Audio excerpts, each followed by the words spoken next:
پاکستان تحریک انصاف سے، اب وہ بھی تو واپس لیں گے. تو اس سلسلے میں نے پہلے بتایا تھا کہ کام شروع ہو چکا ہے، کئی دن پہلے میں نے بتایا تھا. اس کام نے اب رنگ دکھانا شروع کیا.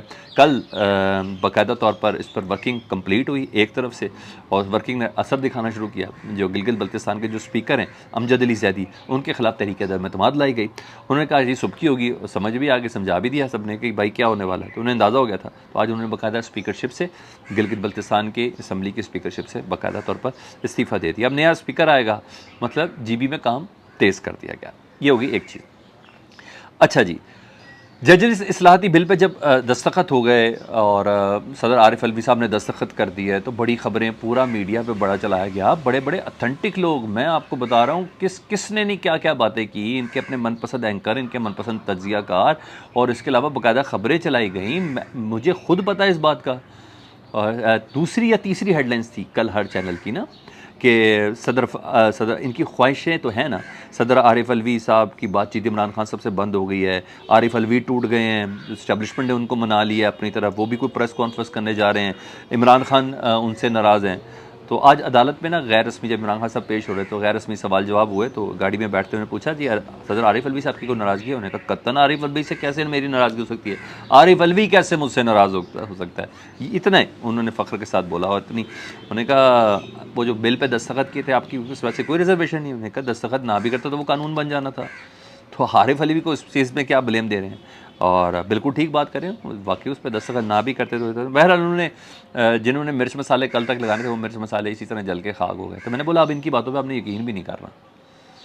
مجھے سمجھ آ گئی ہے جب سے وہ جو نیب نے عمران خان صاحب کے بلڈ کی اور یورین کی رپورٹ کا ہے نا یہ جھوٹ بولا ہے وزیر صحت نے، مجھے اب سمجھ آ گئی ہے بالکل جھوٹ بولتے ہیں. کچھ ہے ہی نہیں ان کے پاس، کچھ بھی نہیں ہے ان کے پاس، سوائے افواہیں میں غلط بیانیاں، اس کے علاوہ کچھ بھی نہیں. تو بہرحال تردید کر دی عمران خان صاحب نے آج سب کی، اور بڑی اچھی بات ہے. عمران خان صاحب کے آج کے کیسز کے حوالے سے کچھ بات کر دوں، میں کہ وہ بھی اپڈیٹ دوں. تو پھر آخر میں اس زبردست خبر سے متعلق آپ کو بتانا جی. القادر ٹرسٹ کیس میں جی احتساب عدالت نے عمران خان کو 19 جون تک کی ضمانت منظور کر لی ہے 20 لاکھ کے مچلقوں پہ، یعنی 20 دن کی حمایت، بڑی بات ہے. 20 دن کی ضمانت میں توسیع کی گئی ہے جی. اور احتساب عدالت نے بشرا بی بی احتساب کورٹ پہنچی تھی، اور بشرا بی بی کے وکیل جو ہے حارث صاحب، انہوں نے بتایا، انہوں نے کہا پچھلی باری بھی سماعت میں 6 گھنٹے بیٹھی رہی، نہیں بلایا گیا، اور نیب نے پھر بلایا. تو انہوں نے کہا جی ہمیں تو نیب نے کہا ہمیں تو بشرا بی بی مطلوب ہی نہیں ہے، ہم نے تو وارنٹ گرفتاری کسی قسم کی کوئی جاری نہیں کی ہے. ہاں اس دن جس دن وہ بیش ہوئی تھی تو بڑا کا تھا آج وہ شرابی بھی پکڑی گئی، یہ سب چیزیں آپ کو بہت اچھے سے یاد ہے. جی ہاں، یہ صرف یہی کر رہے ہیں، ادھر بھی ذلیل ہوتے ہیں ادھر بھی ذلیل ہوتے ہیں، اور کچھ بھی نہیں ہے. اچھا عارف الوی کے میں نے بیان بتا دیا، دوسرا یہ بتا دیا کتنا جھوٹ. عارف الوی وہ جھوٹ، بشرا بی بی کو بلائے کبھی نہیں، وارنٹی کوئی نہیں، دوسرا جھوٹ. تیسرا عمران خان کے یورین کے اندر شراب اور کوکین نکلی ہے. میں آپ کو جھوٹ ہی جھوٹ بتائی جا رہا ہوں، اور کیا کروں. تو ایسے جھوٹوں کے اوپر کون یقین کرے گا. ابھی بھی دیکھ لیں، میں تھوڑی دیر پہلے طلال چودھری صاحب بددعائیں کو اس نے تین کچھ ہے ہی نہیں ان کے، وہ ہے ہی نہیں.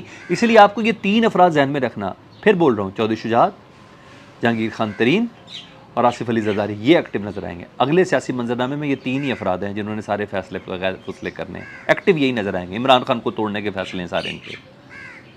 تو نون لیگ کوئی چکر ہی نہیں ہے. اچھا جتنی مرضی صحت کے بعد آ جائیں نواز شریف صاحب، ادھر ایک بڑی زبردست ظاہری بات ہے کہیں نہ کہیں سے چیزیں بھی برابر ہو رہی ہیں. سوری، سپریم کورٹ میں ایک درخواست دائر کی گئی ہے، کس کے خلاف؟ جسٹس قاضی فائز عیسیٰ کے خلاف. ٹھیک ہے، مس کنڈکٹ کی درخواست دائر کی گئی ہے. ان کے ساتھ بلوچستان ہائی کورٹ کے چیف جسٹس بھی ان کے خلاف بھی، اور اسلام آباد ہائی کورٹ کے چیف جسٹس کے خلاف. یعنی یہ تینوں جج جو ہے نا، یہ قاضی فائز عیسیٰ دیگر 2 ججز کو بھی ساتھ ہی لے کے جائیں گے. مجھے کیوں ایسا لگ رہا ہے؟ مس کنڈکٹ کی درخواست دائر کی گئی ہے، اور درخواست کا متن یہ ہے کہ جس دن سپریم کورٹ نے کمیشن کو کارروائی سے روکا تھا نا، روکنے کے باوجود 1 گھنٹے سے زائد اس کمیشن میں، جس کی سربراہی قاضی فائز عیسیٰ صاحب کر رہے تھے نا، آڈیو لیکس، انہوں نے اس کی سماعت کی تھی. اب دیکھتے ہیں چیف جسٹس اس درخواست کو ٹیک اپ کرتے ہیں کہ نہیں کرتے. ایک پتہ ضرور چیف جسٹس کے پاس ہے، یہ بھی تو کہتے ہیں جاؤ معاف کیا. ان قاضی فائز عیسیٰ صاحب تو پرسنل ہیں ہی ہیں، تو درخواست بھی دائر ہو گئی. اچھا یہاں تو یہ ہو گیا. اب آ جاؤں جی میں اس اہم ترین خبر کی جانب. جی اڈیالہ جیل کے بعد شاہ محمود قریشی صاحب سے ملاقات کی فواد چودھری صاحب نے. عمران اسماعیل صاحب تھے، وہ مولوی مشتاق کے کیا ہیں کراچی کے، وہ تھے. انہوں نے ملاقات کرنے کے بعد ایک پریس کانفرنس کی. پہلے پریس کانفرنس بتا دیتا ہوں جی. اور ملاقات کرنے کے بعد کی اور اس میں فواد چودھری صاحب نے کہا کہ ہم جنہوں نے بھی پاکستان تحریک انصاف چھوڑی ہے ہم ان سے مذاکرات کر رہے ہیں، اس 25 کروڑ عوام کو نواز شریف، زرداری یا فضل الرحمان کے اوپر نہیں چھوڑا جا سکتا۔ تو میرا خیال ہے کہ آج کچھ بات فائنل تھی، شاہ محمود قریشی کسی بات پر اڑے ہیں کہ ان کو اڈیالہ جیل ملنے گئے تھے نا، اور میں آپ کو بتاتا ہوں کیا چیز ہے۔ یہ اپنی پی ٹی آئی کی پہچان کے ساتھ، جس میں عمران خان فی الحال نہیں ہوں گے، یہ علیحدہ ہو کر ایک گروپ بنانا چاہ رہے ہیں کہ جو کاف لیگ میں نہ جائے، جو جے کے ٹی میں نہ جائے، جو پیپلز پارٹی میں نہ جائے۔ یہ وہ افراد ہیں جنہوں نے سیاست چھوڑی ہے اور یہ گروپ بنانا چاہ رہے ہیں، یعنی پی ڈی ایم کا خواب ٹوٹنے والا ہے۔ اور چلتے سفر میں خان صاحب ہی تو پی ٹی آئی اور پی ٹی آئی خان صاحب ہیں، ووٹ بینک ہی سارا ان کا ہے۔ مجھے تو اسد عمر کی اس بات پہ ایک لمحے کا بھی شک نہیں ہے۔ ہاں، جو ان کے اندر جو آکسیجن بھر رہی ہے نا، وہ ٹوٹ جائے گی۔ تو فواد چودھری صاحب جنہوں نے بریک لیا تھا نا، جو بریک کے بعد واپس آئے ہیں، عمران اسماعیل ساتھ ہیں، وہ کہتے ہیں علی زیدی سے بھی بات ہوئی، جس نے کہا تھا میرے ادھر گولی مار دیں۔ تو یہ ابھی فی الحال ایک جگہ پہ اکٹھے ہو رہے ہیں، پھر ایک ساتھ۔ جی خان صاحب، میرا یہ تجزیہ ہے۔ آپ کو کیا لگتا ہے تو فیڈ بیک میں ضرور مجھے آگاہ کیجیے گا۔ اپنا بہت زیادہ خیال رکھیں۔ اللہم صلی علی محمد و علی محمد۔